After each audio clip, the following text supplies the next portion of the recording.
Hello and welcome to the editorial analysis of The Hindu. Today we shall be discussing the editorial of the 3rd of April. So coming to the first article, The Many and Different Faces of Terror, a very important article. It has been written by a former National Security Advisor, Mr. M.K. Narayan. That in itself makes the article very important. Now the context here is with regards to the evolution of terrorism in the 21st century. These kind of questions are something that can come directly also. That how has terrorism evolved? Can find some such kind of questions. Also in essays, you can have the relevance of these kind of topics. So that is going to be the importance. Now coming to the issues which have been discussed. The first issue is a keyword. Here the editorial calls terrorism as a kind of an asymmetric warfare. Now obviously it is a kind of an asymmetric warfare because the warfare is something that is fought in a hidden manner. And extreme use of force is what is deployed by the terrorists. So definitely it is asymmetric warfare. Also the editorial talks that amongst the many acts of terrorism, some acts of terrorism are something that are etched in the minds of the mankind or humankind. For instance, the major terror attacks for instance, some examples of what has been given. That is the terror attack in the year 1972, which was the Olympics massacre. Also the 9/11 Twin Tower attacks of the year 2001 and the Mumbai attacks in the year 2008, 26th of November 2008. So these are some terrorist activities which leave a huge mark on the minds of people is what has been analyzed here. Next is about the radical Islamist extremism. Now this is one form of extremism that largely rose in the aftermath of the 1980s. Why did this happen is because it was an offshoot of the decade-long Afghan war. You should know that the Afghan war was something that continued from the year 1979 to the year 1989. So in this particular period, what happened is that a large number of militants is what were given rise to. Their power is something that rose. And these are the groups which later developed into several terrorist groups. For instance, they developed into the Al-Qaeda, the Islamic State, and the different types of Al-Qaeda. The affiliates of Al-Qaeda, that is the Lashkar-e-Taiba and the Jaish-e-Mohammed in Pakistan, are also the terrorist groups that came into existence during this time period. So that is what has been mentioned. That is the evolution of the radical Islamist extremism. Next, the editorial talks about the right-wing extremism in West. So this is something that is again an important type of extremism. That is the newer form of terrorism, which is the rise of the right-wing extremism. We have read several articles that are coming in this regard. For instance, the recent attacks in New Zealand are also something that are being credited to rise of right-wing extremism in West. And though comparatively they are less organized and they are less violent at present, it is being expected that they can rise to the power of radical Islamist extremism. So that is one analysis which has been drawn in the editorial. Next, the editorial talks about some newer tactics. Even in the case of Indian terrorism, the editorial discusses that the newer type of tactics is what terrorists are now using. In case of India, it is about attacking the military establishments. This is something that we have seen in the case of Uri attack or the Pathankot Air Force Station attack, then the Nagarota attack, and the most recent, the Pulwama attack. All of these attacks are what are on the military establishments, and this is what is a new breed of terrorists, and that is what has been analyzed. Next, the editorial is talking about some present fears. The editorial here is warning us that there is a fear that there can be a cross-pollination of ideas amongst different terror groups. Also, there can be a pooling of resources of these terror groups. Also, a decade of violence is what has taken place in Iraq and Syria, and this can again act as a reservoir of battle-hardened fighters who can later take up terrorist activity. So this is what has been highlighted in the editorial. Next, the editorial is discussing about the end of the Islamic State. We have discussed several articles on this, and like all the articles, this editorial too is talking about the fact that end of Islamic State cannot be concluded. Islamic State is something that is going to continue as a source of inspiration to many other people who can resort to terrorist activities, and many of the networks of the Islamic State are what are still active. So end of Islamic State is something that cannot be concluded as of now. Next, the editorial is talking about internet, which the editorial is saying is a vehicle for radicalization of Muslim youth. Also, there is a rise of technology in today's time, and technology is something that is being used by terrorist groups.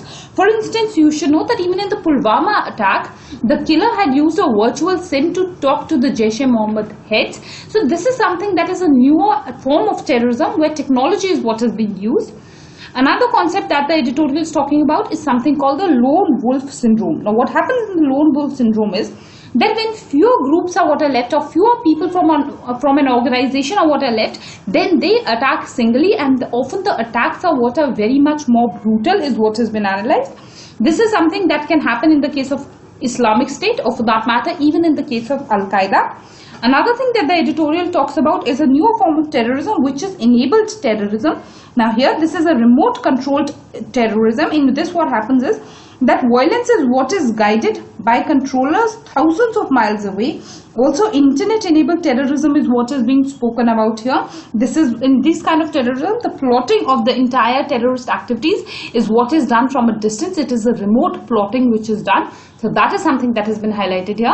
The editorial is an important one. It talks about not only different types of terrorism, it gives us some names of terrorist activities and terrorist groups. So overall it gives us a good analysis of terrorism, which is a topic in internal security. So from that perspective, this is going to be an important one.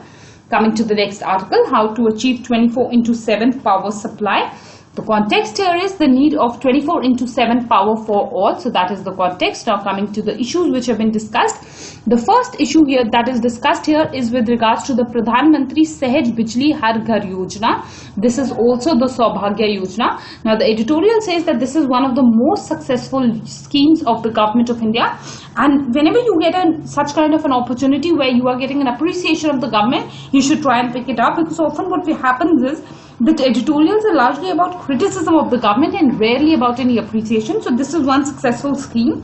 What has happened here is that approximately 45,000 households have been electrified every single day over the last 18 months. Some history to the scheme is what has been given. First and foremost, you should know that this idea of 100% electrification is what started in the year 2003. It was the Electricity Act.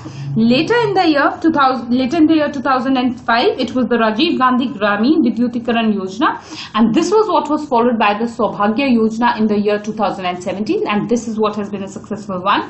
Next, the editorial discusses about something called electricity poverty. This is a key word. First and foremost, you should make a note of this word. Now, this, the editorial is saying, is something that is still continuing. Despite the fact that there has been connections what have been provided to households, electricity poverty or electricity that is 24/7 is something that is still not there. There is a gap between connection and reliable power supply across India. Some data, some facts is what has been given, that the median hours of electricity in the year 2015 were 12 hours, and this is what has increased to now 16 hours in the year 2018. So definitely this is an achievement, but still the goal of 24/7 power supply is a distant one. Some suggestions is what have been offered in this particular editorial, which are important. The first suggestion is that there is a need for monitoring at household levels. If adequate monitoring of power supply is what is done, only then can any errors be corrected. So smart meters in this light, in the interest of monitoring, is what has been advocated, that smart meters should be deployed in all the households. Next, the editorial is advising for improving the quality of supply and maintenance services. For this, outsourcing is a solution that has been offered. Outsourcing for infrastructure maintenance is what has been done in the state of Odisha and Maharashtra, and this is clearly what has been advocated in this particular editorial. Next, the editorial is suggesting for improving the customer service. Here, there is a need to improving experience of the customers in terms of billing, metering and collection. So these are the suggestions that have been given. Next, the editorial gives us a very important analysis, which is with regards to the issue of non-viability. Now here the editorial is discussing that it might happen that because of the subsidies that the government is giving, what is happening is that 27% of the electrified rural households are not paying anything for electricity. So this is something that can result in the long run. It can result in constant loss of revenue, which will make it unviable for the discoms to supply electricity in these areas. So what is important in these areas is some innovative approaches are what are going to be required. For instance, prepaid smart meters can be deployed, or improving the customer service and revenue collection in these areas, which will bring down the cost. Also, rural renewable energy is one thing which can be used in these areas where where the discoms are finding it non-viable to provide electricity. So this is a very good example. Another thing that has been discussed here is with regards to the driver for India's development. This again is a key word. Electricity is what has been called as the driver for India's development. If electricity is what is present in rural areas, It will lead to the economic development of these areas. Also, it is being advocated that electricity at priority is what should be given to community services such as education and healthcare in the rural areas, and in the long run this is what is going to lead to the development of these areas. So indeed this is a good article. It gives us some social aspects of the importance of 24/7 electricity, and also it gives or throws some light on the important scheme which is the Pradhan Mantri Sahaj Bijli Har Ghar Yojana or the Sabhagya scheme. So that is the relevance. Coming to the next article, this is an article on the appointment of the Lokpal, though this article has some political undertones because this largely appears as a criticism of the Modi government, but we cannot go ahead with so much of criticism, so I have picked up only important points. The first important point here is with regards to the history of the Lokpal. The editorial gives us a brief of this history. Here the editorial tells us that the idea of Lokpal is what started in the year 1963, and the term was what was coined by Mr. L.M. Singhvi. The idea was what was taken from Sweden's ombudsman. In Sweden, there was an ombudsman who was playing the role of an anti-corruption watchdog. So this idea is what came from there. Then later during the emergency time, the Lokpal was expected. It was expected that a Lokpal should be appointed, and the Lokpal was to look into all the crimes that were done during emergency. So the entire role was what was re-looked at. The model was completely changed. This again was not successful, and in the year 2011 it was the Anna Hazare movement which led to the passing of the Lokpal and Lokayukta Act in the year 2013. So that is one brief of history which has been discussed in the editorial. Next, what has been discussed in the editorial is with regards to the appointment of the Lokpal. Now here the editorial is discussing that the appointment of the Lokpal is not transparent. This is why, because the committee was comprising of the Prime Minister, one nomination of the Chief Justice of India, the Speaker of the Lok Sabha, and an eminent jurist. Now here the eminent jurist as well as the Speaker of the Lok Sabha are believed to be speaking the voice of the Prime Minister himself. They are believed to have affiliations to the ruling party, and the leader of the opposition was to be a part of the appointment committee, but in the absence of the leader of the appointment, it was called that the leader of the opposition, in the absence of the leader of the opposition, a member from the opposition parties was invited, but because of his refusal to attend the appointment, to be a part of the appointment committee, the appointment was largely one-sided, is what has been criticized in the editorial, and the editorial is criticizing the appointment of Justice P.C. Ghosh as the Lokpal. So this is the entire gist of this particular article. These are the only points which we can extract. Rest is all a criticism of the BJP party, so that is something that's not going to be important for us. Now, before we finish, please take a look at our programs. We are starting a batch for Karnataka Administrative Services on the 30th of April, correct this, and we are also starting a batch for the IAS prelims on the 20th of April. So that's all about our batches, and that's all about our video today. I thank you all for watching the video.